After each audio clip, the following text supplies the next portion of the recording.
So today we're discussing dysfunctional culture, and you see the question there, is it a bigger problem for us today than racism is? So before we kind of jump right into that part of it, we do need to take a quick look at some basics of culture, because people tend to assume, that they really understand what culture is and how we learn it, but we really don't. And this is key because a lot of the questions we ask about some of the problems we have, this is where the problem really is, but there's so much we don't understand about it. So a cultural species is what we are. We're an obligate cultural species, which means, just to survive and move our species forward, we absolutely have to use culture. If we don't survive. And we've been using culture for hundreds of thousands of years, actually since before we were even Homo sapiens. And you can call it behavior shaping information that's complex and transmitted between generations. So culture varies. Obviously, there's thousands and thousands of cultures all around the world. Culture is heritable in several different ways. And most importantly, cultures compete with each other, causing them to spread or contract. And this is based on how successful or unsuccessful the culture is. Successful culture will spread, less successful culture will contract or disappear altogether.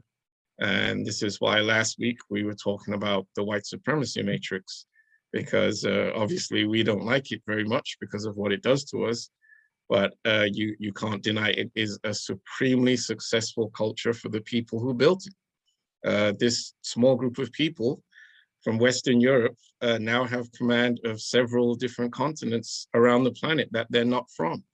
And this is all through how successful their culture has been to be able to spread onto all the other continents. And to this day, they still control 3 of them completely that they are not from. So Australia and both of the Americas, it still pretty much belongs to them. And that's because of the success of their culture, regardless of the other races and native populations that live on those continents. So humans are adaptive cultural learners. And by that, I mean, we pay attention to culture from specific places and people. There's a tendency for that. So there's 2 examples here. We'll start with model bias.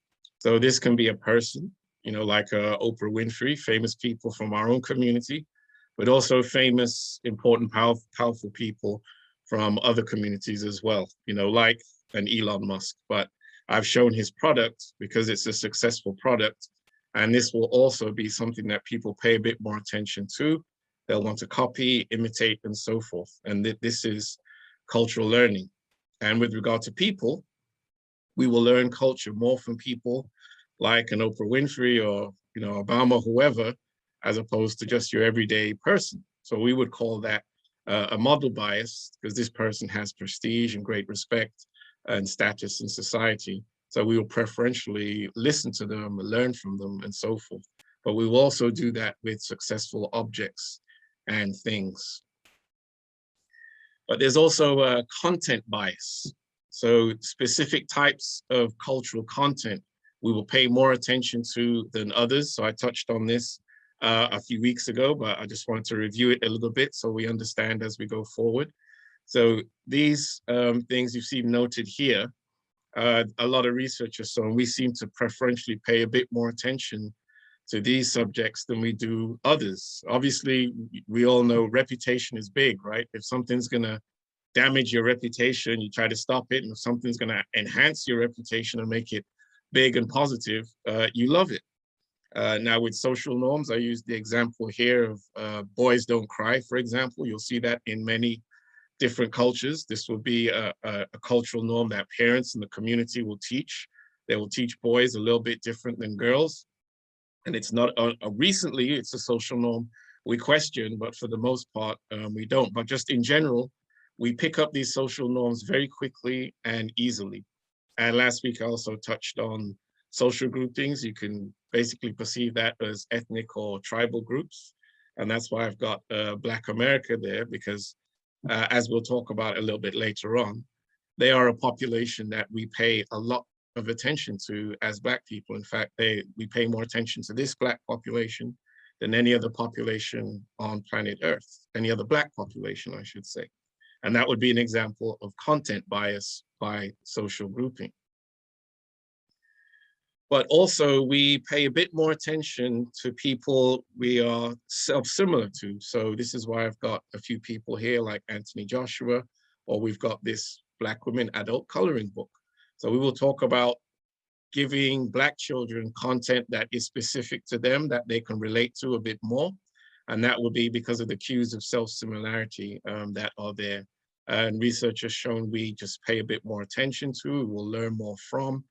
We tend to be a bit more successful when we pay attention to people who we're self-similar to. Like one study showed Black students, actually this was in university, where the students were more likely not to drop out of the course, to pay attention a lot more, to achieve a higher grade in that course if the professor was a Black professor, as opposed to a white one. But it's not just with race, we see the same thing with sex and age and so on. As a teacher for many years, we know that children actually tend to learn a lot better from each other than they do from the adult who is teaching them. So this is why we have mixed ability groups and things like that in our teaching, because children can learn very well from each other. However, this adaptive cultural learning can misfire, and there's been a whole lot of misfiring going on. So it can be neutral, as in you learn this culture, it's not harmful, doesn't do good things for you, but it's not harmful either. But also it can be quite maladaptive, and we're going to look at several examples tonight.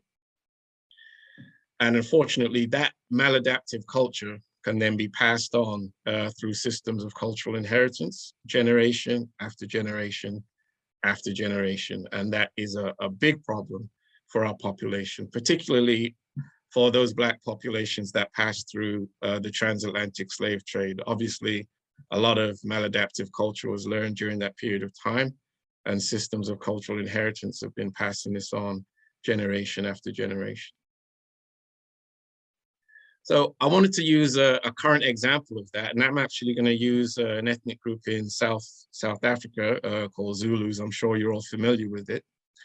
So these are a few of the studies where I saw this information, and then it was reported on the BBC that Western standards of attractiveness were now, infecting Zulu standards of physical attractiveness, and Zulu women were trying to shape, some of their standards of beauty towards what was coming out of the West. And they were wondering how this could happen.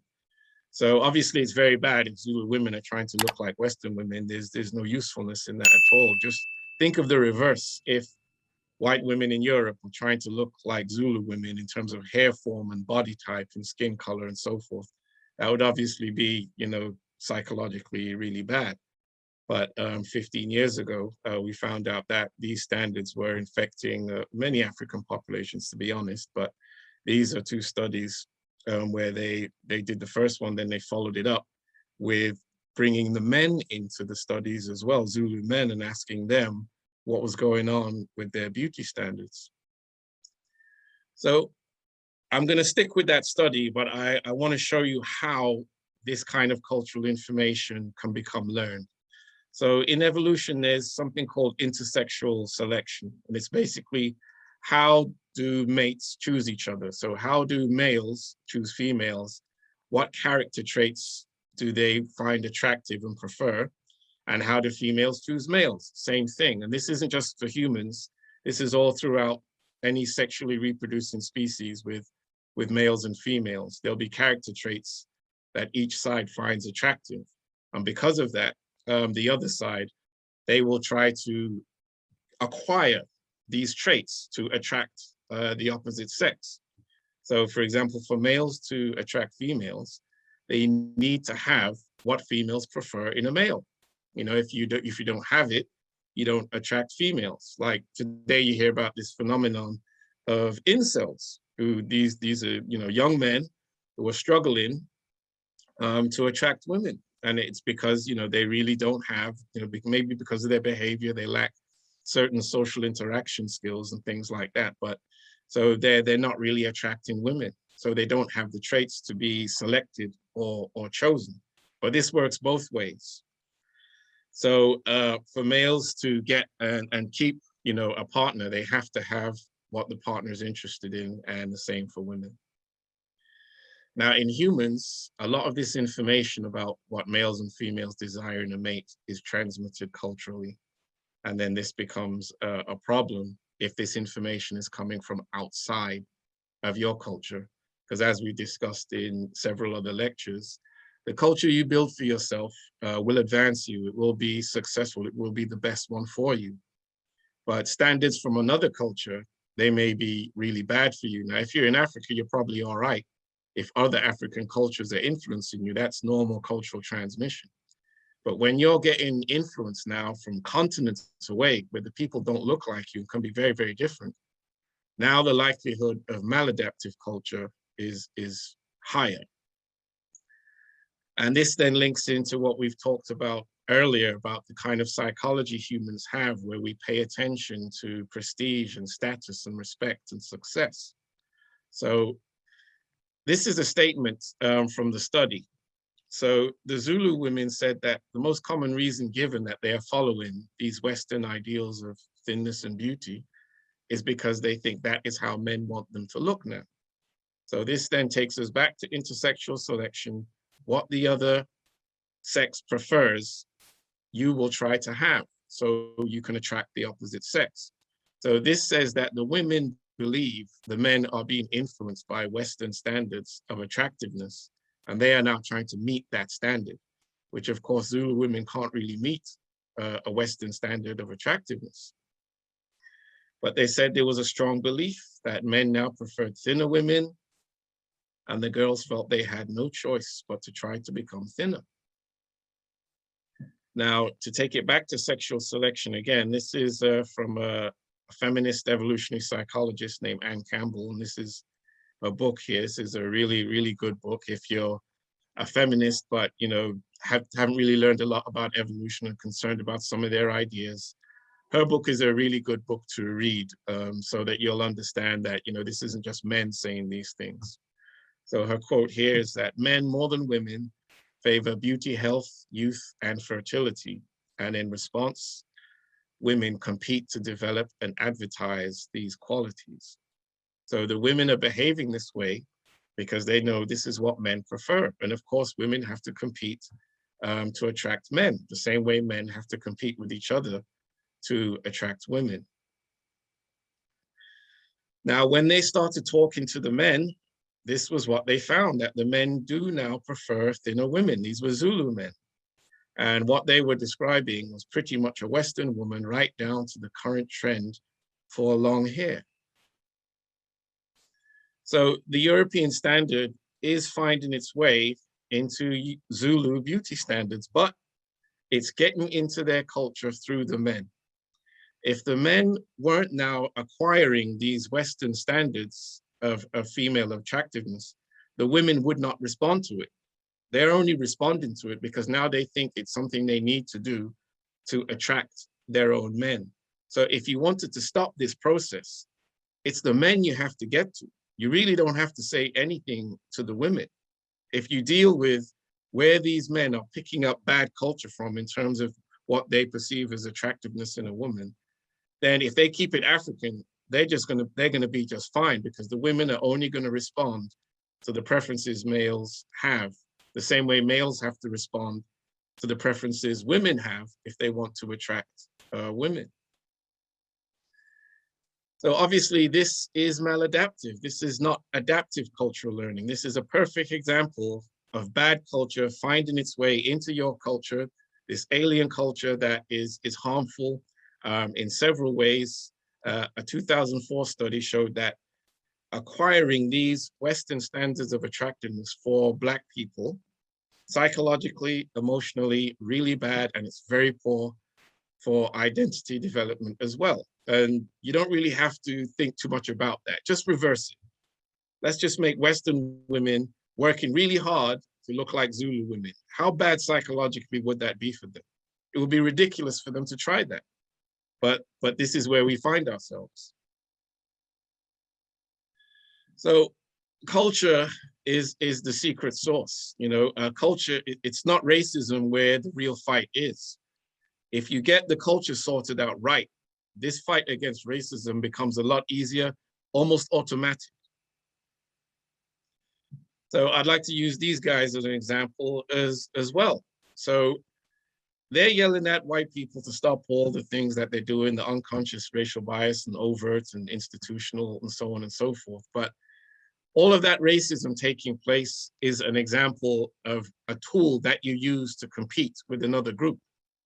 So if you understand that they're behaving this way, they're behaving that way because they see us as competitors. You don't treat people you're on the same team with that way. And you can't ask your competitor to stop trying to outcompete you, to stop doing what they're doing that's harmful to you. Because as we learned a couple of weeks ago, it is to their advantage. There are massive benefits to behaving in a racist way, between groups. All kinds of advantages are gained by that behavior. And most of the gains that we've made in getting white people to behave a lot less racist manner, it's much more about protecting their own reputation. I'm not saying there wasn't, a moral interest in them stopping racism, but a whole lot of it was that they were just getting a terrible reputation now at a time where we were becoming globalized and they were fighting against the Soviet Union and were saying all these things that were bad about the Soviet Union. And they just tossed it back and said, well, look at how you're treating Black people and you call yourself, civil and democratic and justice and all this stuff. But racism was open and written into law. So they could not take that type of reputational damage anymore. So this is what caused a lot of open racism to be restricted and reduced. But as you well know, there's still a whole lot of covert racism and a tremendous amount of unconscious racism. So if we really wanted to make inroads into racism, we have to improve our ability to outcompete them. So this effort here, it's misdirected. They're telling their competitor to slow down and, let us catch up, which makes no sense to the people you're yelling at.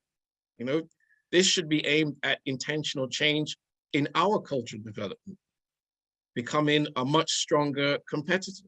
When you get stronger, you can cause people to treat you differently right away. You don't have to wait 30, 40, 50 years. When you're stronger, there are costs and consequences for people messing with you. And this is something people understand immediately. So if you get stronger, they see you're stronger, understand there are costs and consequences to now doing the wrong things to you, and they don't want to pay that price. So their behavior changes at once. So all this effort we're aiming at changing white behavior, it really doesn't make sense when we actually should be working hard to improve our own ability in several different areas to become that stronger competitor. And that will then dial down a lot of these things that we're worried and concerned about. And it's also causing us to think that this is where the lion's share of all our problems are. But the truth is, if we turned off all the racism today, a lot of this maladaptive culture, it's still going to be here within us. And if we're still operating off all this dysfunctional culture, we're still going to be at the back of the race because we're just not performing anywhere near to the level we should be. So the culture of anti-Blackness, I call it this: negative qualities perceived as associated with being Black. These are embedded in culture in these very important areas. So aesthetically, characterologically, physically, and intellectually. We have negative association in these areas attached to our physical appearance. So we're considered less attractive, less well-behaved, physically inferior, although that, in some ways, that changed because of what happened in the 20th century athletically. And then intellectually, of course, I'm sure you all know we're perceived as less intelligent. And this is shown in their media, in how they behave towards us, even in the unconscious ways they interact with us. So once we internalize these beliefs, never mind them, once we as Black people internalize that we are less in these very important areas, then this now affects our performance.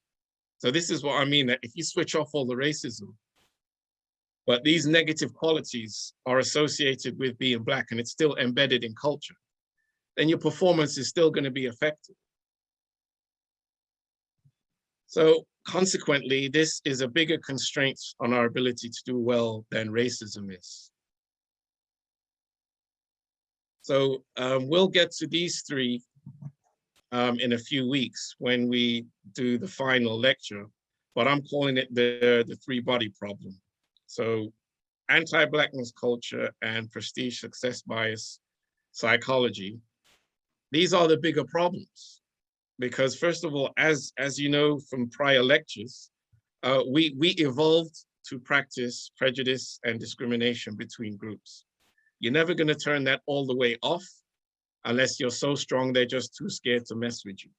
But when there are benefits and advantages to messing with you, to being above you, to dominating you and exploiting you, that's going to happen because that's part of what human beings are.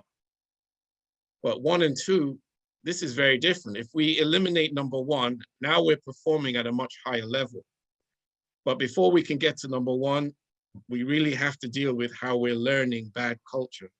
And this is the prestige success bias issue that we have, because we've already got dysfunctional culture from historical racism.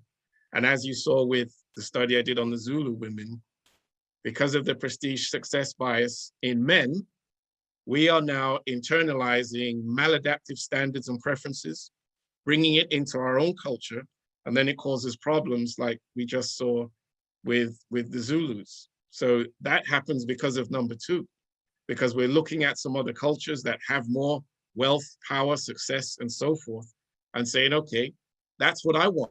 I want what they've got. I want their status. I want their power.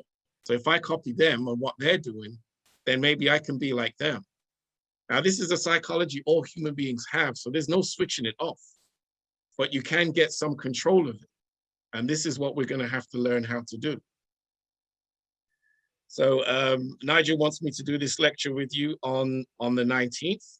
And this is where we start to learn how we use all of this science to start creating a worldview that works for us, and how Black pro-sociality will work for us to stop, or at least start to build the framework that's going to break down these problems, whether it's the maladaptive culture or the prestige bias psychology that's causing us so much problems. We can actually turn that around, and it can be one of the big solutions that we use.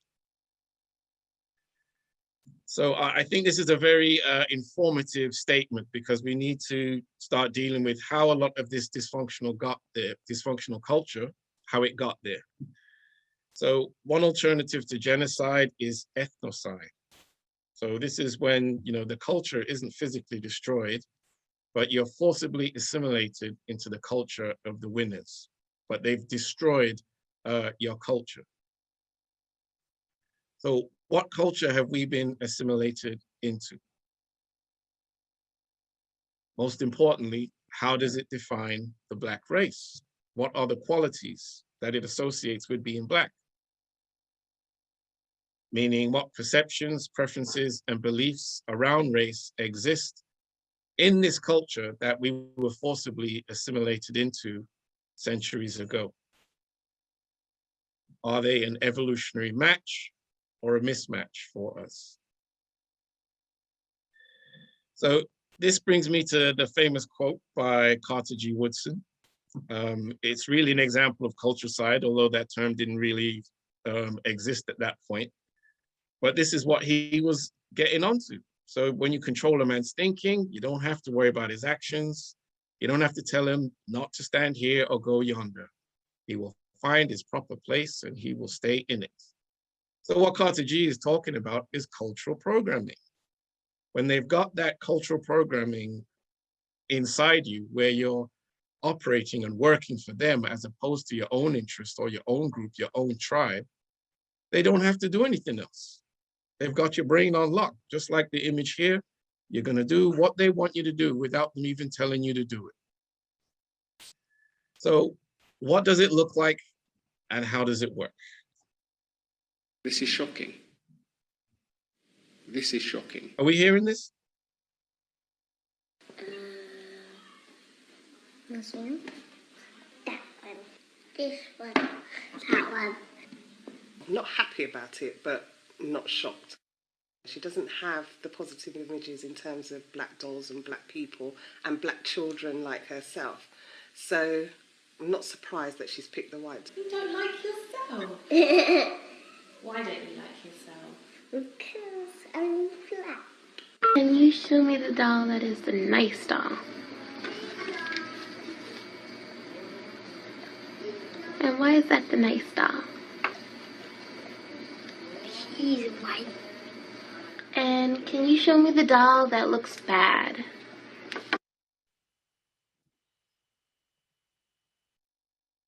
you hear me?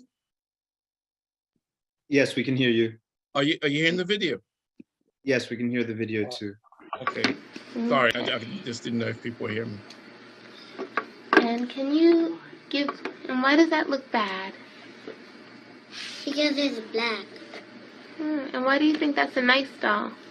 Because she's white. And can you give me the doll that looks like you?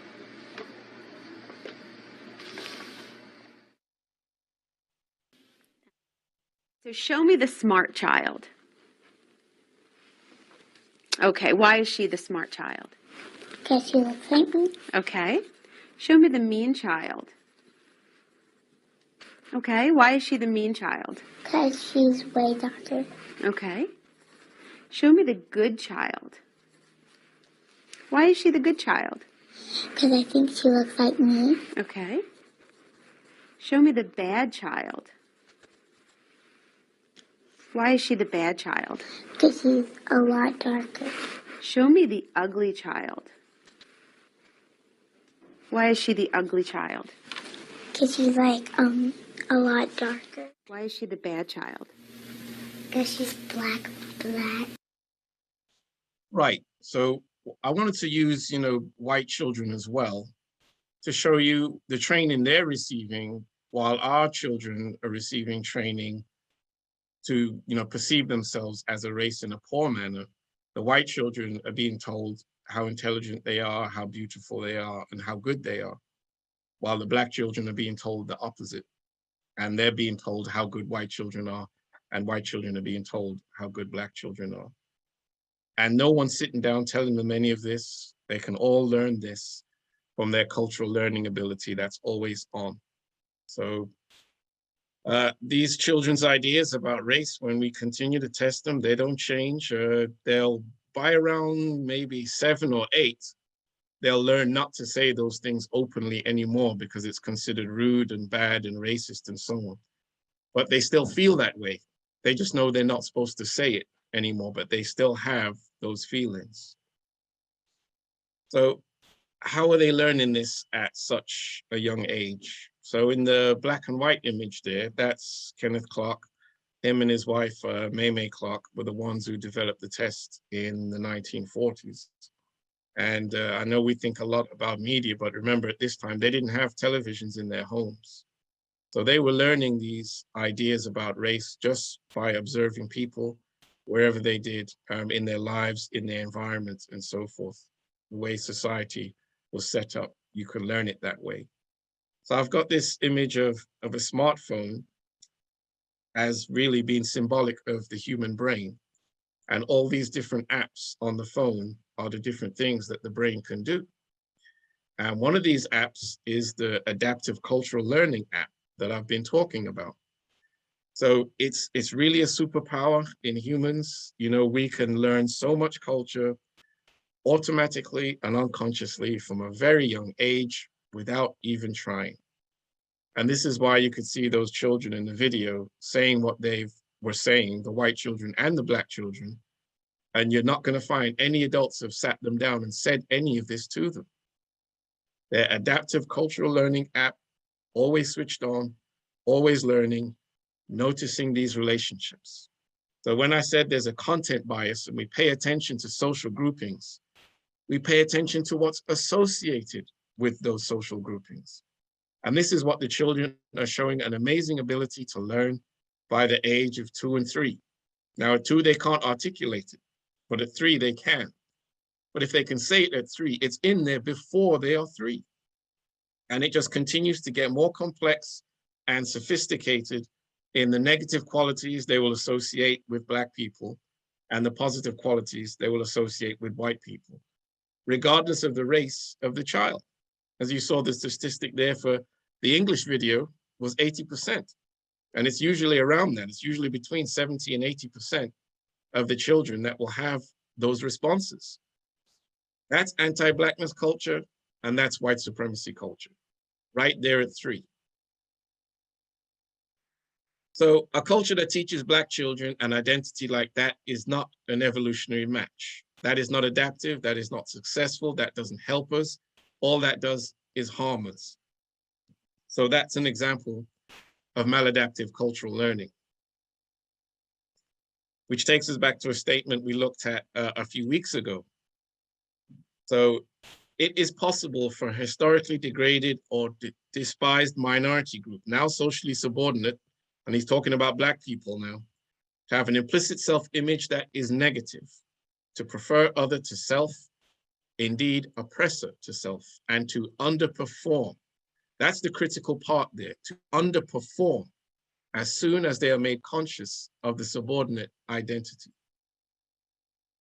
And this suggests the power of an imposed self-deception. Subordinate individuals adopting, internalizing these dominant negative stereotypes regarding our identity. That's the culture of anti-Blackness. It's a massive generator of racial inequality. It's within us. It's reliably reproduced by us at will, as you just saw those children do. And we barely even talk about it, even though it's a bigger constraint on our ability to do well than racism is. In fact, before we take some questions, I'll tell you about, in June, I was on an educational visit with the children in my school. There's about 55 children. And these are 10 and 11-year-olds. And the Black boys were using the N-word so much to address each other. One evening, I had to separate all the Black boys from the group, take them down to the campfire site, and speak to them of the history of the word and make them understand what they're really saying. Because they're picking this up from hip hop culture and the grime and all the stuff here, and they're using it so freely to address each other, and they have no idea what that word really means, where it comes from, and why they shouldn't be using it, and certainly not as young Black boys, they shouldn't be using it. And their parents don't know that they're using the word, because I spoke to parents. A lot of them have no idea. But that's another example of maladaptive, anti-Black culture getting into our children, and they're just using it as a social norm without even thinking about it. Okay, we can stop here for a moment. Do you have any questions on that section? Thank you for that section, Christopher. That had me even sweating in my palms watching those videos. And we have a question already in the chat that was kind of, and Nigel, thank you for your 2 cents on that, asking about whether you will be prescribing solutions or have a solution-focused approach here. And I'm going to merge that with my own question to you, which was, it's one thing to exist in a maladaptive culture and be like the BLM group or movement, telling them to stop. But how exactly, with examples, please, do you think this energy could be turned inward? Because I know that's one of the solutions you've sort of hinted at, that we should be focused inward and trying to channel that until we actually succeed as a people, especially to the point that we are respected or so respected that it stops. How exactly do you see that happening? I suppose that would be one example of a solution right away. Right. So when I showed that slide about the Afro-future worldview, that's when we're going to spend 2 hours using the science to talk about solutions. Because if we don't, this is why I'm spending a lot of time talking about humans being adaptive cultural learners, but that also can be neutral and maladaptive as well. So you're going to have to interfere with that process of how we are learning maladaptive culture at a young age. Now, this absolutely can be done. There are other ethnic groups doing it right now, and we're going to examine one of those ethnic groups in 2 weeks. How exactly are they doing it? They are not segregated or anything. They live around all the other races in major city and so on, but they behave in such a manner that they are only using their own cultural construct. They are not, now they're not white black people. They're not exactly white either, but there are several ethnic groups that do this, and they are doing it culturally. So this is why we are spending so much time learning on the science of cultural learning, what happens when other people infect you with their dysfunctional culture, and the bad outcomes for you if you allow that to happen, because we are allowing that to happen too much. Now, part of this is the psychology I said that is innate in humans. So this prestige psychology, this success psychology, all humans have it. But think about the position of Black people in the world, or even just as minority groups in some of these Western nations. We are always perceived as less. So we're always trying to overcome that image of being less, but far too many of us think we overcome it by trying to get white people to see us like them. So we're trying to do what the Irish did, right? Or the Italians. They had a lot of discrimination against them 100 years ago. But here's the trick, they're white people. So they can change their reputation a little bit and they can mix in with white people. And once they are treated as white, they don't have a problem anymore. That is not going to happen for Black people because we look too different from them. And they actually use their perception of us is how they see themselves on top. I mean, if we remember what we discussed last week, and when we do the demographics lecture next week, that's when we're going to get into these studies of how white people perceive themselves as better when they see us down. So us getting up to their level is something that a lot of white people have a problem with. And I'm not just talking. There are studies and studies by, even Nigel's boy wrote a book about some of this. Is it White Shift, right? Right, so we're going to get into that, but there absolutely are solutions. It's not easy, but you know what? If we were working these solutions 20, 30 years ago, we'd be in a much, much stronger position right now. And we can't just think about ourselves. We've got to think about the kids and the grandkids to put that framework in place, that they inherit something very strong that is theirs and that protects them from this maladaptive culture that I'm talking about. Thank you for that answer. There's some consensus in the comments as well saying that young children are also psychologically impacted by what they see through Disney cartoons. So it goes very deep and it keeps on reproducing itself. And we also have a follow-up question from Eve that's sort of asking which culture is doing that. I think you mentioned or hinted that there is a culture that is taking these steps somehow. Yes. Are you able to be a little more specific, or are you getting to that? Yeah, I can be very specific on the 19th. I'm going to give you the name. We're going to break it down technically. We're going to look at the different sectors in that area that they control, that they dominate, how they structure their families, their marriage patterns, all of it. Very good. Thank you very much. Great job.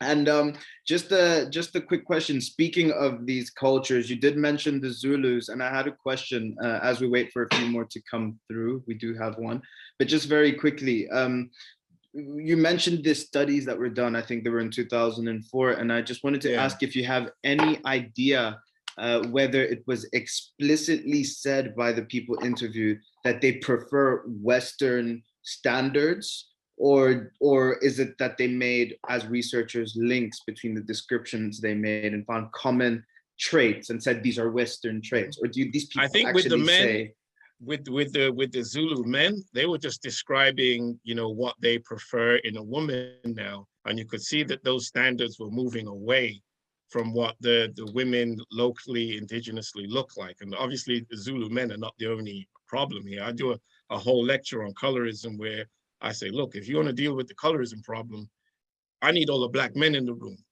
I really don't need the Black women in the room, because if the Black men have the standards that are correct, that are Black, that are African, colorism is no problem, because the way intersexual selection works is, as men, we must have what will attract a woman. And if we don't have it, we're working hard to get it, and we struggle when we don't have it.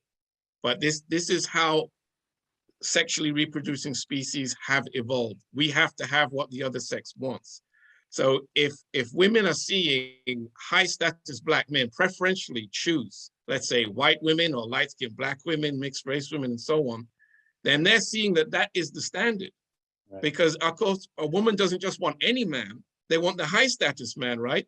So if the high status men are making those choices, this now puts pressure on women to say, I need to have those character traits that will attract such men.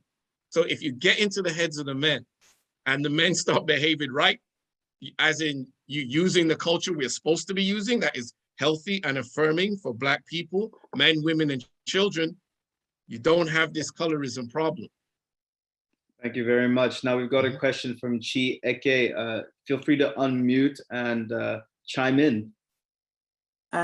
Yeah, thanks. I'm finding your talk really interesting.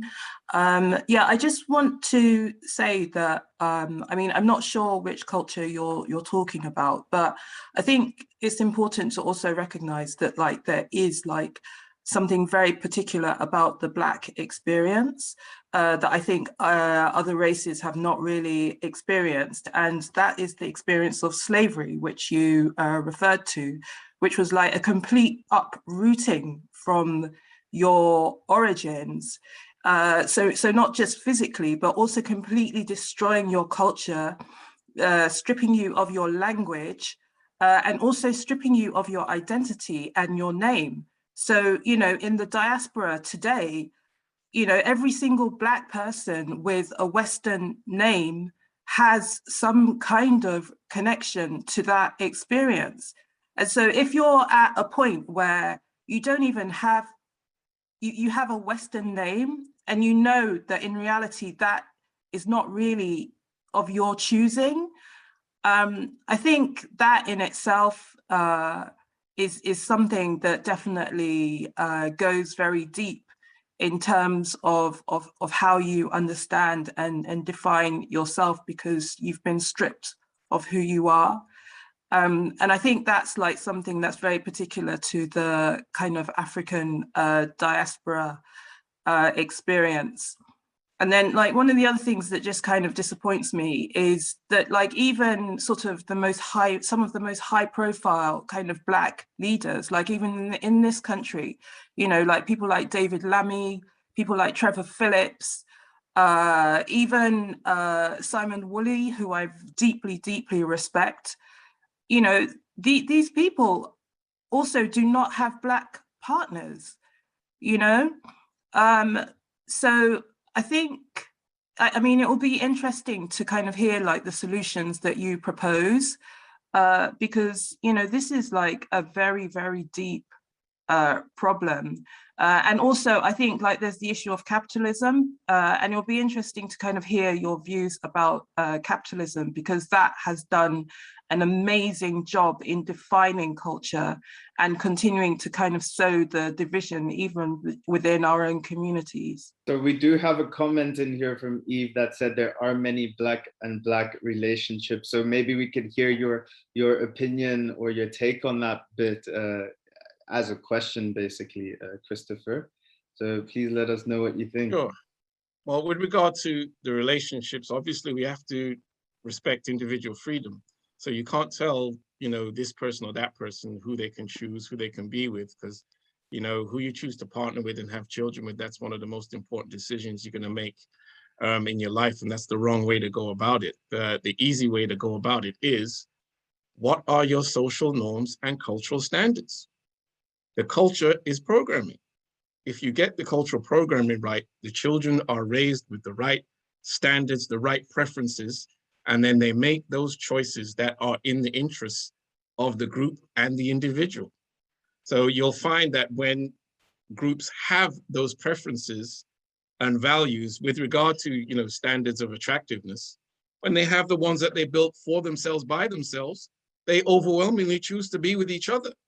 And they choose not to do these other things. And this way, you're not getting in anyone's face or aggressively telling them the choices and things that they have to make.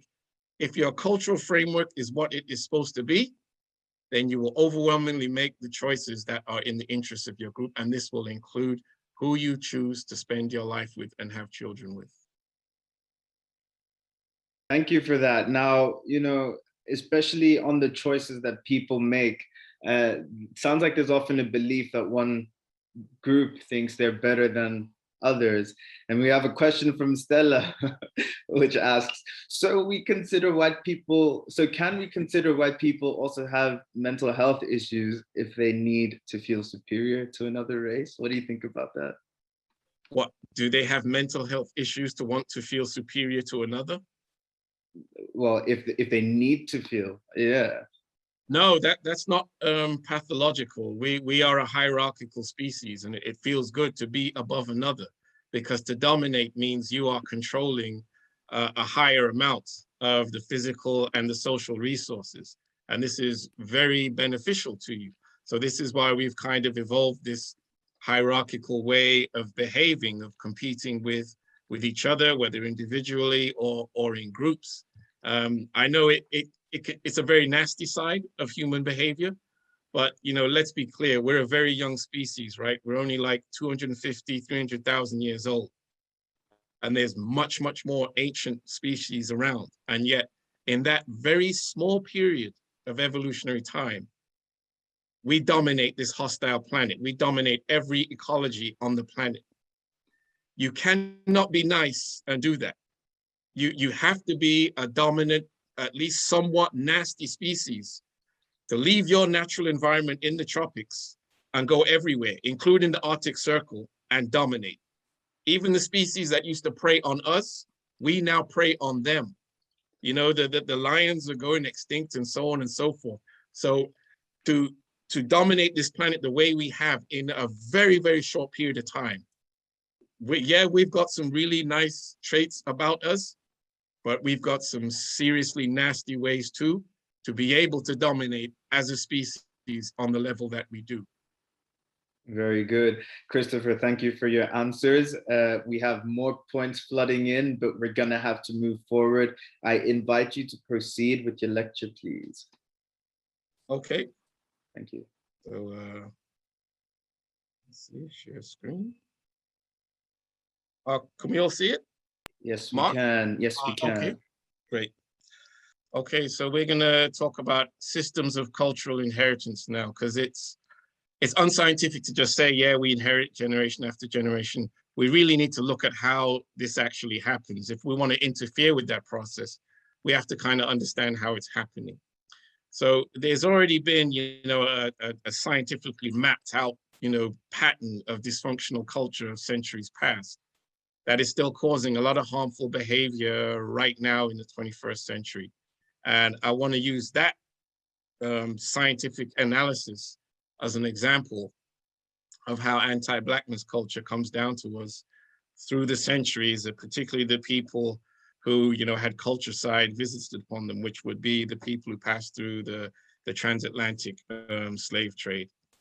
So we're going to talk about some bad behaving white guys. Now there's this thing called honor cultures. I think I mentioned this about a month ago. Now, honor cultures are where, men tend to take the law into their own hands. When they have status conflicts with other men, they don't go to the law. They'll deal with it themselves. Them and their boys will go and handle whatever the problem is.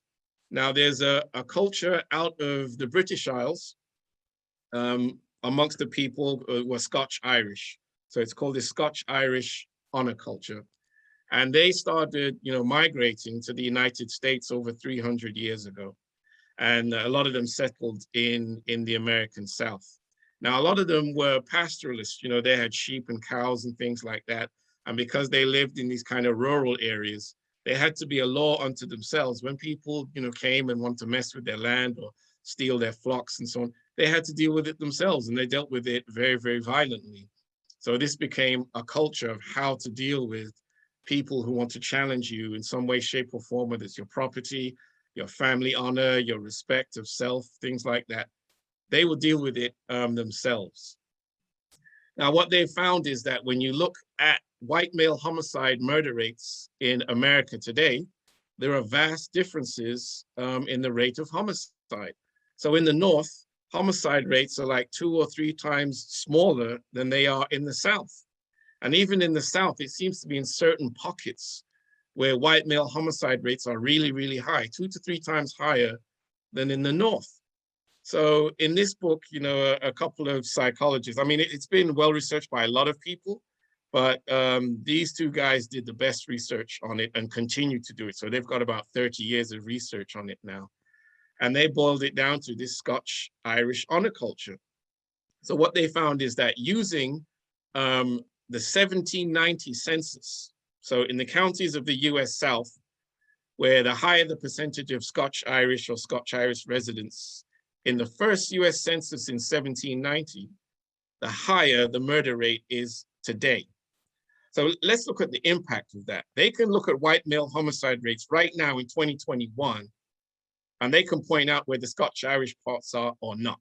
And in the places where they remain concentrated, that's where the high rates of homicide are because of the cultural inheritance. And they showed the way parents deal with their children, even the mothers, how they treat the boys differently from the girls, in passing this honor culture on from one generation to the other.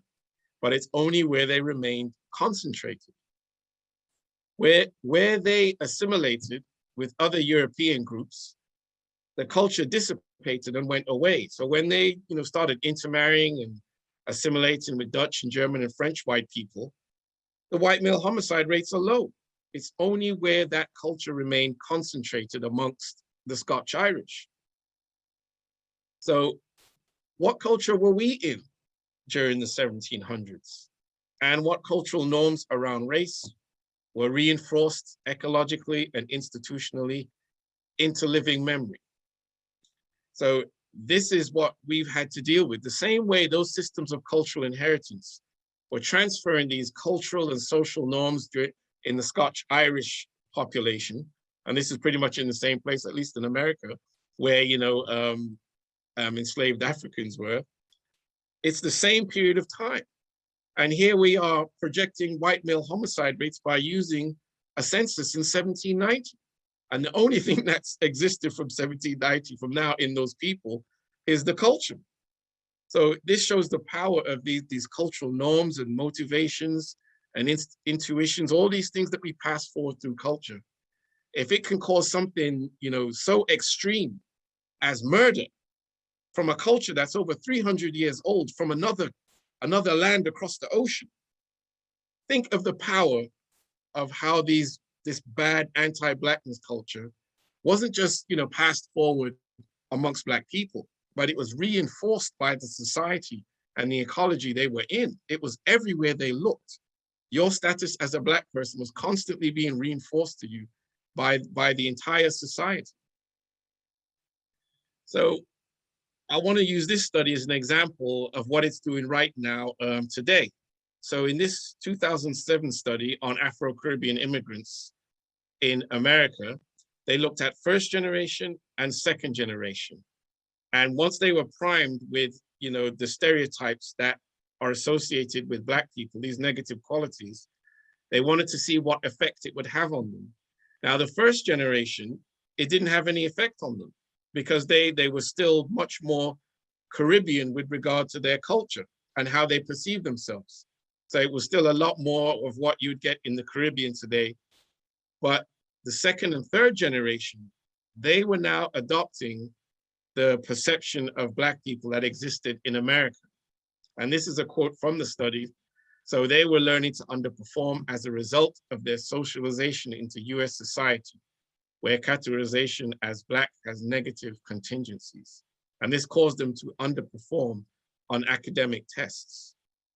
So once you're starting to lose the culture that's affirming and positive to you, and you're in a place like America, where I lived there for 20 years, believe me, it's quite a racist place. And I'm not saying England's easy, but America is on a whole nother level. Now, if it's doing this to Caribbean immigrants, when they assimilate after just, you know, 2 or 3 generations, think about what it's been like for African Americans for hundreds of years, since 1619. They've been in this society that's just been giving them this toxic anti-Black culture for 400 years. And they are learning it for the most part, automatically and unconsciously. So this statement here now brings us back to how people learn culture. So having looked at a wide range of social learning evidence, it is clear that the tendency to imitate prestigious, successful people is one of the most powerful aspects of cultural learning. Now, if I'm going to switch gears here, we're going to take a look at some different Black ethnic groups to kind of pound this point home of how bad this culture is and how it affects outcomes. So people having different cultural and institutional histories, if you put them all in the same place, they're going to behave differently. So as a group, they're going to have very different outcomes because of their cultural practices and their social norms. So what I did is I took a look at some different ethnic groups, but they're all Black. And they have differences in socioeconomic outcomes. And it's all those groups will be facing racism. So we can't say these different socioeconomic outcomes are the product of racism. But because they have these different cultural practices, they will approach dealing with racism differently. And they will also have different approaches in how they try to achieve success or how they use this playing field that all those groups are on. And this is also how we get some racial inequalities, because if they're all Black, we can't call those racial inequalities the product of racism because they're all getting hit with racism, but they still have significantly different socioeconomic outcomes. So in the UK, we have people of Caribbean background and Africans, and then in America, you have all three groups together, and they all have different outcomes. Now, the thing with Caribbeans and Africans in the UK, what I've noticed is that because Caribbeans came here as a large group, like a generation and a bit more earlier, they're further along in terms of losing the culture they came here with and becoming Black British. And that's not a good thing, because now once you're becoming Black British, you're starting to adopt all these perceptions of race that exist in the culture here. So some of the problems the Caribbean community have is that a lot of the people aren't really operating off Caribbean culture anymore. They're operating off the culture that's here and what's embedded in that culture. Now, yes, they're still meeting with racism, but so are many African ethnic groups, or all of them, but they will all have different socioeconomic outcomes as well. And the longer they remain here, if they don't work really hard to have these structures that maintain the culture from where they came from, they're going to have some of the problems that the Caribbean community is having. Although, you know, the Caribbean community isn't going to exist in the UK for much longer because of the high rates of intermarriage. 100 years from now, they would have disappeared. Now, in America, that's different. The Caribbean community seems to stick together and intermarry a lot more than the Caribbean community does here. But with regard to socioeconomic educational outcomes, Caribbeans and Africans do very well in the United States, but of course, African Americans don't do as well. And that's because they've been in this white majority society, pounding them with anti-Blackness culture for 400 years. Whereas the Africans and Caribbeans are coming there with a culture that's somewhat healthier, much more what they created for themselves. Certainly with Africans, Caribbeans have problems because of, you know, the dysfunctional cultural inheritance as well, but they were able to retain a lot more because in most of those islands, they were majority. So they were able to retain much more adaptive culture than African Americans were able to. So the problem with this is the children of migrants will tend to adopt the cultural traits of the larger community they grow up in. And as you saw in that video, they're not learning good things, or even with the study we just looked at with Afro-Caribbean immigrant children in the United States, once they're starting to internalize that American culture, the perception of Black people in that culture is now harming their ability to perform. I'm ready to take some questions on that section. Thank you very much for that, Christopher. Before we open for more questions, we do have one that came a little early in this section from Shelley. She says, I wonder if discourse on racism, capitalism, and misogyny helps to explain what is being talked about in terms of biology and species? This is a question. I'm not sure what the question is. Could you repeat that? Perhaps it is more, do you feel or do you find that discourse on racism, capitalism, and misogyny helps to explain, these topics, I suppose? I think it's more the other way around. Like in terms of human nature, will tend to explain, how we use capitalism or why men practice patriarchy and misogyny, to control women and control female reproduction and things like that. It has this mix of our nature and then the cultures we create on top of that nature that will be to the advantage of whoever's creating it. Interesting take on that. She also made a comment, and we see that it was actually Helen, not Shelley, but thank you for clarifying that. She makes a comment as well that she doesn't see many Black women doing the dominating. What do you think about that? I'd agree. The way men set up their societies, they act as groups and coalitions to control, to be dominant over women. Male dominance exists in every society on Earth and has, for a very long time, at least since once the agricultural revolution started and men could build up the amount of resources holding potential they had. Some men could now gain massive power that they couldn't gain before we were practicing agriculture. So in Stone Age environments, life was a lot more egalitarian. Certainly you had people trying to behave in dominant ways, but because you really couldn't gain a certain level of dominance without this massive resource holding potential that the agricultural revolution gave human beings, you had much more level societies. But once, agriculture came into the game, that's when you started seeing these massive dominance hierarchies all over wherever agriculture started to be practiced. And you've had male dominance since that time until now. So whoever asked the question, they're absolutely right. This is about male behavior and male psychology and building these power hierarchies because of how it advantages them. This is not, a female issue. I mean, they suffer a lot because of it, but they are not the creators and the generators of it. I mean, to some extent, they can cooperate with it, but this, if you're looking at it as a problem, it is most certainly a male problem. Thank you very much for that. Do we have any more questions from the group? If not, in the interest of time, I think we should try to knock down these last two segments. Okay, sure. Thank you.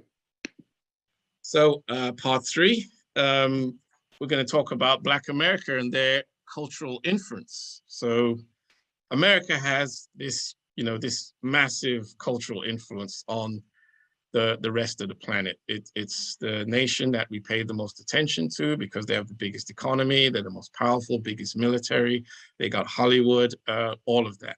So we know so much about what's going on in America, but many other places in the world, we don't pay attention to them because they're small, because they don't have that status, and brings us right back again to this psychology that human beings have. We pay attention to the prestigious, the powerful, the most respected, the ones with the highest status and so forth. So when I lived in America, I never saw, day in and day out where they were focusing on the election, in the United Kingdom. Yet here in the United Kingdom, every day American politics are on our news shows. We know everything that's going on there. And then when I lived in Japan, it was the same way. Whereas when we look at other countries, we don't know what's going on there. We don't know what's going on in Denmark. We don't pay any attention there, or Holland or whatever, and they're right next door. So America has this massive influence on the world. And then because of America's position in gaining world attention, the Black population in America, by default, is the most high-profile Black population on the planet. So Black Americans in their culture have the attention of Black people around the world because just their presence in America gives them the title of being the highest profile Black population on the planet. And this again, this is our prestige bias psychology. That big global profile combined with the human tendency to be selective about who we learn from, they dovetail to make African Americans, the Black population, other Black people around the world are influenced by the most.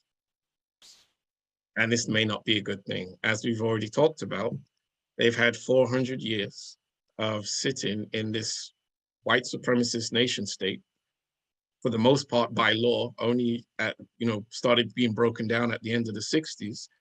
But there was obviously a massive amount of really, really bad culture infused into that population. So do African Americans have an authentic Black culture? Well, I would say no. Authentic Black culture comes from Africa, just like white culture comes from Europe. White people didn't invent a new culture when they migrated to these different continents and places where they went. They knocked off the people that were living there, brought a Western culture with them, and retained that cultural base as it evolved into what it is now, wherever they are, whether it's Canada, New Zealand, whatever. They speak the same languages, have the same names, God, mythologies, history, cultural values, standards, all of this. And most critically, the institutions. We don't have that lecture. Nigel didn't ask for it, so I didn't create it, but you must keep your own institutions if you want your society to operate effectively and efficiently. So this is why wherever Europeans go, they don't take anyone else's institutions. They always bring their own with them that evolved naturally out of their own cultural history and practices, and they're informal institutions. So they evolved naturally out of Western culture and European psychology. And there are differences in psychology as we move around the planet, because cultural variation creates differences in psychology. This means they have a powerful, direct, and clear, continuous connection with European civilization. White people experienced an evolutionary match. They didn't go to America and learn Native American culture. They didn't go to the Caribbean or Australia and pick up their cultures. They kept their own culture.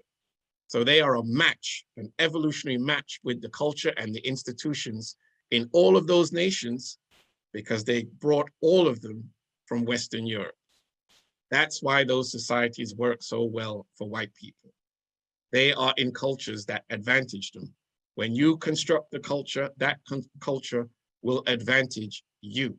If they assimilated into Native American culture, they would have to deal with Native American advantages, and as white people, they wouldn't have those advantages.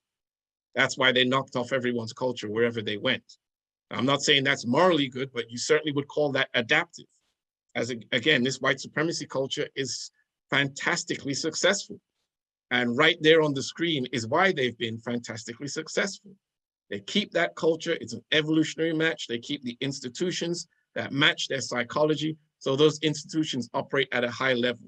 And when those same institutions are copied by people in other parts of the world, let's say Africa or Asia, South, they don't work the same, because the people are psychologically different and have a vastly different institutional and cultural history. So those institutions can't operate the same. Now, with 400 years in this white supremacist nation state, you have Black American culture finding its origins in the period of enslavement. It does not find its origins in Africa. So this is dysfunctional and it is imposed culture.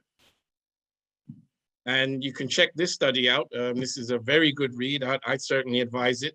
The Origins of African American Culture and its Significance in African American Student Academic Success.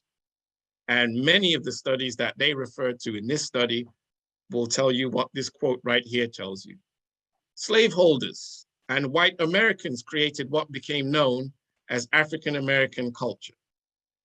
Now, it's obviously common sense that that's not going to be a good thing, given the way they felt about Black people, and slaveholders and white supremacists created what is now the most high-profile Black culture on the planet. So hundreds of years of being held in captivity as slaves passed down some highly damaging cultural programming on Black Americans. So for any Black Americans watching, before you get upset and want to tear me up, I'm tearing down your culture. Look, the truth is, it's not your culture. These guys created your culture, slaveholders and white Americans. Now, if you remember that Scotch-Irish culture I told you about, 300 years ago, the power of that culture is still causing high white male homicide rates today. And that culture is weaker compared to what these slaveholders and white Americans imposed on Black Americans. But just to back me up, these are African-American scholars, and they've written tons of books on how dysfunctional African-American culture is. That's Dr. Naeem Akbar. This is a really good book. It's a short read, but he makes it short and sweet and breaks down the maladaptive, dysfunctional aspects of African-American culture. And he has this image of two Black people with those chains and how we need to break it, because he's talking about breaking that dysfunctional cultural inheritance. And it's the same thing Carter G was talking about, and so many other, brilliant African-American scholars. It's not like they don't know their cultural problem. They absolutely do. So African-Americans never assimilated, and they weren't allowed to be assimilated, and they still haven't. I lived in America, and where I lived, the only time you saw white people was if cops or the firemen were passing through. I could walk 2 or 3 miles and not see one white person. Everyone was Black. So dysfunctional culture has no chance to be removed because they didn't assimilate and then have that culture dissipated the way we saw with the cultural reset that the Scotch-Irish did. Because when the Scotch-Irish assimilated, that bad behaving culture was wiped out and they got more positive culture with the groups they assimilated into. But when they didn't assimilate, they still have these bad behaving problems and high white male homicide rates. And of course, African-Americans didn't assimilate and the culture was much stronger, and they are in a society that continued to reinforce this negative Black inferior cultural message, which is why I had to sit those Black boys down just a month ago, because of the culture from America that's taught them that it's okay to call each other by the N-word. I grew up in England. At no point did any of us call each other the N-word. Now it's common. That's maladaptive cultural learning, and it is recent. It was not here in the 1970s and going into the 1980s. Now it's everywhere. So I want to take a look at this study from America on colorism in the job selection process. And are there preferential differences within the Black population? Now, these were a couple of studies out of the University of Georgia in around 2005, and then another one in 2009. And this was one of their conclusions. So before you take in this quote, what the study did is they had 2 groups of men, dark-skinned Black men with master's degrees and managerial experience, and lighter-skinned Black men with bachelor's and less work experience. And then what they had was Black participants had to choose from these 2 groups who they would hire for the job. And they disproportionately hired the lighter-skinned Black men with bachelor's degrees and less work experience over the dark-skinned Black men with master's degrees and managerial experience. So this shows how dark-skinned African-Americans face this distinct disadvantage when applying for jobs, even if they have superior qualifications and experience to light-skinned Black applicants. But like I said, the killer thing about this study, it was Black people doing the choosing. So it's not white people choosing who they would choose for the job, which shows you what Black people think about other Black people. This is why I've got the image of the little girl here choosing the white doll, to show you that it starts at this age, but as adults, they can now continue to have these negative qualities associated with the more African you look, the less you are. So they made these decisions because they think lighter skinned Black people are smarter. That type of thinking, compliments of the culture of anti-Blackness. This is indicating a tendency for status, value, attractiveness, mental ability within the African-American community as currently being interpreted on a scale of how African one looks. The more African you look, the less value you have in these important areas. And the lighter skinned you are, the higher rating they're going to give you in these important areas. So present day studies still detect this kind of subordinate behavior from Black people as desired and rewarded, or socially and economically punished when we don't offer it to white people, which is, the amount of studies I found as I was doing the research for this book of Black people behaving in this submissive, subordinate manner, it relates to this. The lighter the skin color gets, the more value they place on the person. The more subordinate and submissive a significant percentage of our population feel towards those people. So this operates within our community with regard to colorism, but that's of course related to racism. So I found this study really, really interesting. So they did this study in 2017. This was a psychologist and his colleagues here in England on Black women in their representation in mainstream women's magazines. So it was low in general, but of that 11%, it was the women with straighter hair, narrower noses, lighter skin tones who were overwhelmingly being represented amongst this 11%. So 85% of those images were of light skin or mixed race Black females. And at that time, a very high percentage of the few dark skinned women they showed was actually one woman, Lupita Nyong'o. So she had these movies, she had won the Oscar and so forth. So, and she was the representative for L'Oreal, which is the biggest cosmetics company in the world. So because she was working for them, her image was being used in magazines a lot. So without Lupita, this is how the percentage of light-skinned, more, people who are approaching these Western standards, that percentage was this high. And I'm sure you recognize these three girls. I think I spoke about them before, with the representation that they've got in Hollywood with movies, TV shows, all that kind of things. I couldn't think of one dark-skinned Black girl who's having the kind of career these young girls are having. And these girls are all like 21, 22, 23. So we are being socially engineered, and the pace of this engineering is increasing. And what I mean socially engineered is, if this is what they're showing in the magazines to the point of 85% of those images, this is cultural learning for us. So we're being socially engineered, and the pace of the engineering is increasing. This is why I've got the social media image here, because this cultural learning is also being spread now through social media. And if you've got teenagers, you know how powerful social media is. There's a lot of research going on right now with social media, not necessarily with regard to what I'm talking about here. They have bigger concerns. It's tearing countries apart because you're creating echo chambers and people are sharing all these values and gossip and stereotypes and conspiracy theories and so on.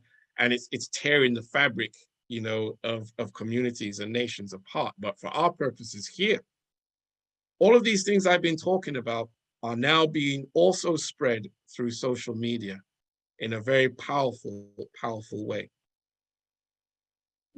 So things like this are being spread. Preferences and beliefs is this tendency for, like what we saw with the two Georgia studies and the Lupita Nyong'o magazine study. Here, more intelligent, less aggressive, more attractive, better behaved. That's how they're perceiving these lighter skinned Black people or mixed race people. And the darker skinned people over here are perceived this way. Again, I am not talking. I am not giving you an opinion. I'm giving you empirical research that is finding this over and over again. So the one study in America showed the darker a black girl was, the more likely she was to be suspended from school, or the longer sentence you get in prison, or less education you get, and so on and so forth. These are values now that are embedded deep down in the culture, in the highest profile population, Black population on the planet. And they are now broadcasting this through Hollywood, through hip hop, through their movies, and through social media. So it's now infecting other Black populations around the planet. Now, this cultural damage has been the case, variably speaking, not just in the USA, but throughout the Americas and the Caribbean, Because if you pass through the transatlantic slave trade, some aspects of this maladaptive culture is within your culture. Even in Black majority places now, let's say like a Jamaica or Grenada or something like that. Question time. Thank you very much. We're open to questions. Do we have any from the audience? We'll take a moment to receive any. I have a quick question. Thank you, Nigel. I'll let Jamaica go first, actually. Yeah, Jamaica. Yes. Hi, I have a quick question. So my question is, do you think that there are people, let's say, born ready, meaning that they just, so on some level, they're going to absorb, like you said, these cultural norms because it's pushed in your face, the education in Western society, all things about white, the images. But what about some people who just can't accept it, meaning that they're, I don't know if it's in their DNA or something. Oh, you're absolutely right. There's psychological variation, right? And there's variation in all our mental traits. And we found that some people, even if you don't teach them or trigger them with something, they do not accept it. They resist it, they push against it, they don't internalize it. So it's not 100%. You know, it's large segment. Even with the doll study, you'll see it was like 70, 80%. Some kids just didn't go for it and they resisted. And studies have found that it's, I saw studies in America where the studies that felt that the Blacks who felt America was a fair society were the ones who were more accepting of this anti-Blackness culture. And the Black Americans who knew, no, this society is wrong. The way they are treating us is wrong. This is a racist. Those are the ones who were more likely to not have internalized at least a large percentage of that type of cultural damage. So with human beings, the way evolution works, it works by selection. So you're always going to have a large amount of variation. And this is how you evolve, because some things will do well, some things will be average, some things will not do well. But it's based on mutation and variation. So you're exactly right. There are some people, even if some people can, let's say, they can have some of that bad culture, then they go to a Black college or something like that, and their minds get opened up and they get turned around. But you can have some people who are never exposed to any of that and they just reject it. They never accepted it. So you're absolutely right if you're saying there are people, there's a whole lot of people like that. Thank you very much. Thank you for that question and for your answer, Christopher. Chi Eke, you've got your hand up. Would you like to go ahead? So my point is that, like, I think, like, I completely agree about, you know, the depth of the dysfunction in the States in relation to the experience of African Americans. But I think there's a paradox there as well, because actually African Americans on some levels are actually one of the most successful kind of African diaspora communities in the world, which could also be the fact that they live in the richest and most powerful country in the world. That's absolutely right. You got it right there. Yeah, because there's a much bigger Black middle class in the States in comparison to here in the UK. You know, they have well-established Black universities like Morehouse and Spelman, which have like produced some really amazing kind of Black scholars and directors and writers and that kind of thing. And in terms of their representation on a political level, they've got much better representation at the highest levels. So, and then they've had the civil rights movement, which has come out of pain and oppression and violence. But actually, they've been able to kind of organize and make themselves a force to be reckoned with. So I think the issue of gun culture in America overall kind of exacerbates things, which is why, the violence is so pronounced in terms of the police brutality. But I think that at some levels, African Americans are actually, kind of examples for the Black diaspora around the world. And then my other point is just about, I think I think there's a difference in the experience between Black men and Black women in some ways, in the sense that in terms of the aesthetic disadvantage that Black women experience in those spheres that you outlined, I think it's the opposite for Black men. I think that actually being a dark Black man is something that kind of helps to, it projects masculinity, it projects strength, and it makes Black men more sexually desirable.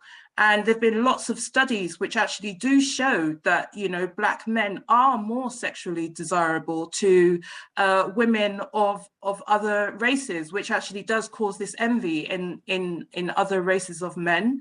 So I think that in terms of the experience that we go through as Black women in relation to colorism, I don't quite think that that plays out for Black men. I think Black men have an advantage.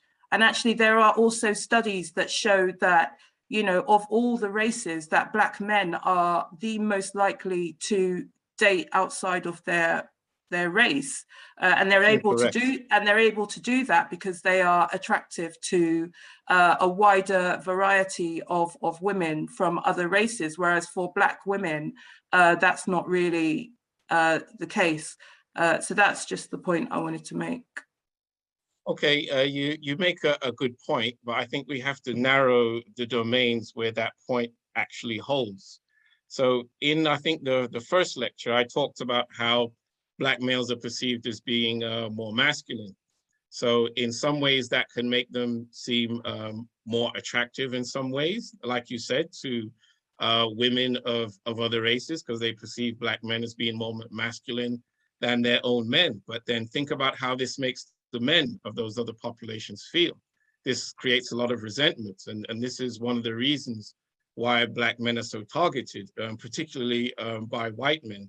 Being considered, sexually attractive and maybe having an advantage in, let's say, a relationship, it doesn't help you when it comes to, let's say, employment or education or in the criminal justice system. We know that because of the resentments and the negative emotional reaction to this higher level of masculinity that Black males experience. If you look at, let's say, the pay gap between white men and Black men, it's much bigger than the pay gap, even if there is a pay gap, because in some aspects, there isn't a pay gap between Black women and white women, depending on where you look at them. But the pay gap is narrower, showing there's actually less, discrimination with regard to pay gaps between whites and Blacks when it comes to white men and Black women, as opposed to Black men and white men. And we see this again in the criminal justice system. We see it in the retail and the service sector. We see it educationally and so forth, which makes a lot of sense. So I agree with you completely that in terms of when it comes to attractiveness in how Black women are perceived and how Black men are perceived, let's say by other groups, because we pay more attention to physical attractiveness in general with regard to women and not men. It's status and socioeconomic status that men pursue to build what women will find attractive. But yes, because of the higher levels of Black male masculinity, they will be, let's say, have a more positive reception in that narrow domain. I wouldn't generalize that across society. It does, it does work out the way you said when you're speaking about it in terms of sexual attractiveness or, physical ability and things like that. But in many ways, that's also a negative as well, because they're now displaying the ability to outcompete other men. And men don't respond well to men of other tribes having the ability to be perceived as more masculine, more attractive, because that just makes them seem more formidable, more threatening, more aggressive. And this is why they have this stereotype of Black men also. And Black men do pay a price for that. Yeah. Thank you very much. So can I just quickly say, I completely agree on many of those things, but just in terms of the examples that you gave, which were kind of, women like in media and kind of celebrities, I think that Black women are more disadvantaged in that sphere than Black men, because we can Yeah, see I'd agree. lots of amazing Black actors who are all dark-skinned, who are like very well admired and respected. Yeah, I agree completely there when you're talking about media and Hollywood and music and so on and so forth. It's much easier, much more acceptable for a Black male to be, you know, dark Black African looking, whereas it's actually quite difficult, much harder way to go for a Black woman in that domain. Thank you very much for those questions and for your answers, Christopher. We also have a comment from Alfred saying, absolutely, colorism, especially in the entertainment industry, does not seem to affect men as much as it does women. And further down, Sonia says that Black women are deliberately made invisible by the society. They all resonate, the last section you just took us through. If there are any more questions for this section, I'll ask that you hold them. We're going to give Christopher a chance to bring us home. Christopher, please go ahead. Okay. Okay, part 4. So what we've been learning about really is we have a dual system of inheritance, genetic and cultural. And enslavement hijacked the cultural system and removed the healthy and affirming African cultural, you know, inheritance that would obviously help us and is psychologically and beneficial for us in so many successful ways. So in its place, they installed a cultural inheritance of imposed subservience and racial worthlessness that was necessary for Blacks to more readily accept being slaves. You know, if you have a status hierarchy, a power hierarchy, you have to have the people at the bottom of the hierarchy have some level of cooperation. They have to choose, you know, to be subordinate. You do need a high level of that, because when the people at the bottom just don't accept it and constantly rebel, you have a very unstable hierarchy, and it takes too much effort to actually maintain that hierarchy. So that's why this, you know, culture side, you know, had to take place to get a high level of cooperation from Black people to participate at the bottom of this hierarchy and keep it stable and successful, which unfortunately, this is what that maladaptive cultural inheritance does. It causes us to continue to cooperate with our own subordination. So we're a cultural species, and if one destroys the cultural inheritance of a tribe, then that tribe will struggle and not perform as well as it would with its healthy and true cultural inheritance intact. So the descendants of the enslaved are that tribe. They are the tribe that had their cultural inheritance destroyed. And the competitive disadvantage the descendants suffer from because of this unaddressed, unacknowledged issue is decisive. This is crippling to our performance. So this is why I say it is a bigger issue than racism, because first you have to be able to perform. I think 2 lectures back, we talked about Chinese Americans and all this racism that was being visited on them. But once they switched off or dialed down a lot of that racism, then the positive culture that they built for themselves, by themselves, it could jump into action and they could perform at a very, very high level. Of course, they didn't go through, you know, a slave trade. They didn't experience culture side. So they still had the healthy cultural program they needed to do very, very well, to the point where they can outperform white people in the United States. Because of their cultural inheritance, they kept it, it remained intact. Now, obviously, we don't have that because we went through something they didn't. But just because it wasn't our fault, it doesn't mean it isn't our responsibility to fix it. We have no choice. We can't continue with the way things are going with our communities, with families, and with a continuation of this dysfunctional cultural inheritance actually spreading and growing. So social norms, they are specific kinds of human social behaviors that are culturally transmitted among members of a society. So how good are your social norms? You know, this is where the action is. In a Darwinian world where success is determined by the strength of your competitive ability as a tribe, anything that severely hampers that ability, this is the real reason you're going to lose.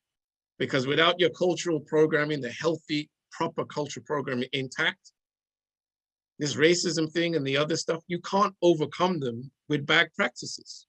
Your practices to do well have to be good first for you to have a chance to then deal with these other external issues and problems. So cultural identity and the cultural standards and behaviors that come along with that identity aren't just how a population or race rises and wins, it's also how a population loses. And that applies to all races, all ethnic groups throughout our history, and still applies right now. So I wanted to finish the lecture with one of the ways that, dysfunctional culture can come from another culture, infect us, and then have people who look like us actually work to have us help the people who are trying to control us and keep us subordinate. But now I want to talk to you a little bit about white privilege. Is that white privilege, or is that like majority privilege? Is the same true? You go to China, you're Chinese. Is the same true if you're Chinese? Is it majority privilege? And if it's majority privilege, isn't that just part of living within your culture? So let's say you live in your culture, you're privileged as a member of that culture. Well, obviously, that's what the culture is for. That's what it's for.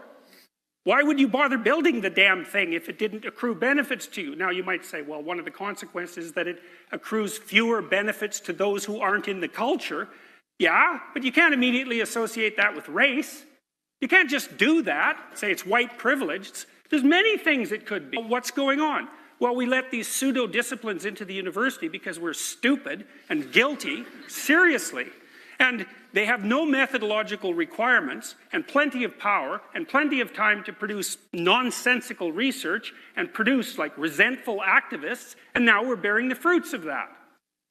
It's not pretty. So white privilege. Well, the other thing you might notice is that to attribute to the individuals of a community the attributes of that community on the basis of their racial identity is called racism. That's what racism is. There's no other way of defining it. It's attributing to the individual the characteristics of the group as if the group was homogeneous. Okay, Mark, did you hear that well? Absolutely, yes, that was loud and clear. Okay, great. So I wanted to break down what he said a little bit, because this, I'm sure most of you recognize him. This is Jordan Peterson. He's a Canadian psychologist, and he's written some, best-selling books, sold millions and millions of books around the world. So he's a very influential figure, particularly on white men, but he's become quite influential on some Black men as well.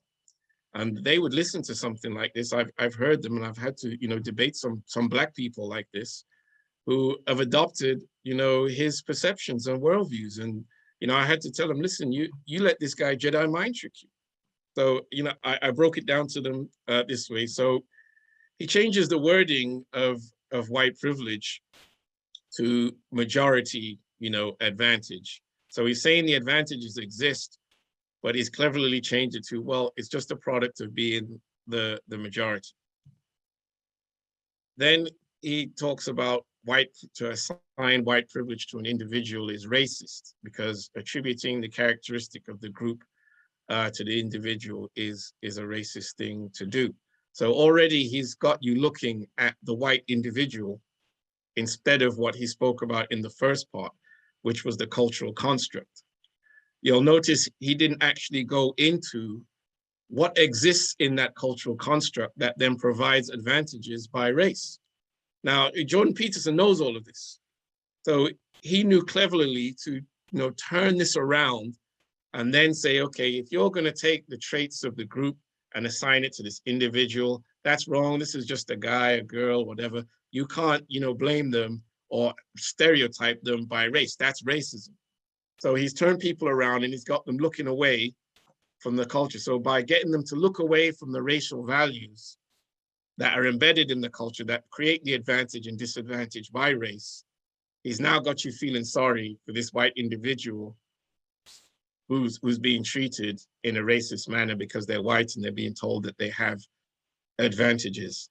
So he talked about China, right?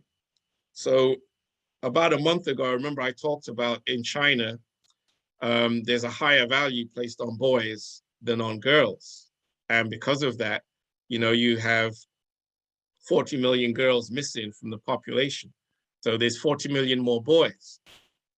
But that doesn't mean I'm going to blame the boys. The boys aren't doing anything. The boys aren't abusing girls. They're not orphaning or neglecting these girls or aborting these girls. That's the adults. But the boys are definitely advantaged because of the values that exist in the culture, in the communities, and in families. So I absolutely can say boys are advantaged and girls are disadvantaged, to the point that tens of millions of Chinese girls are not alive, who should be alive, if those values didn't exist in culture. Again, Jordan Peterson knows all of this, but notice how he didn't go into any values about race that exist in the culture. He actually turned people away from that. The problem is, you know, if he's talking to white boys and whatever, that's fine, I don't mind, that's none of my business. It's when he's getting into Black people, it's particularly Black men's heads, and they're taking this and they're now coming to us, trying to convince us of Jordan Peterson's worldview and how correct he is, because now they've accepted him because of his reputation and his best-selling Psychologist, and because he could skillfully talk to those people the way he could with no challenge, when it's glaring to anyone, you know, with half a brain, you know, he was really doing a Jedi mind trick on these people. So this is one of the ways they recruit members of our tribe to then serve as an agent for their tribe and try and get us over and convince us of a worldview like what Jordan Peterson has. That these advantages they enjoy in society because they're white and because of the values that exist in culture, trying to get us to act like they don't exist. Because if they can do that, then they can continue to benefit from those advantages and we won't challenge it. And it's members of our own team that are going to be trying to get us to do that. So we really have to be careful about people like this, because this is how bad culture is also finding its way into our culture and causing us to behave in ways in which we are serving as agents for people who are trying to keep us under their control. So he's doing this, serving as an agent for our competitors, convincing us this worldview that is to their advantage, Black disadvantage, and it gets us to defer to them, choose to them, be subordinate to them, and give them power over us that we shouldn't have, but some of us are giving them this power by choice. So I've got this checkers and three-dimensional chess image again. I used it about a month ago, because this is what's going on. This is culture side. The real fight is with culture. So we really have to recognize the game that's being played and how this programming, it just sucks our strength for us to really resist this domination the way that we should. So thank you for listening to my presentation.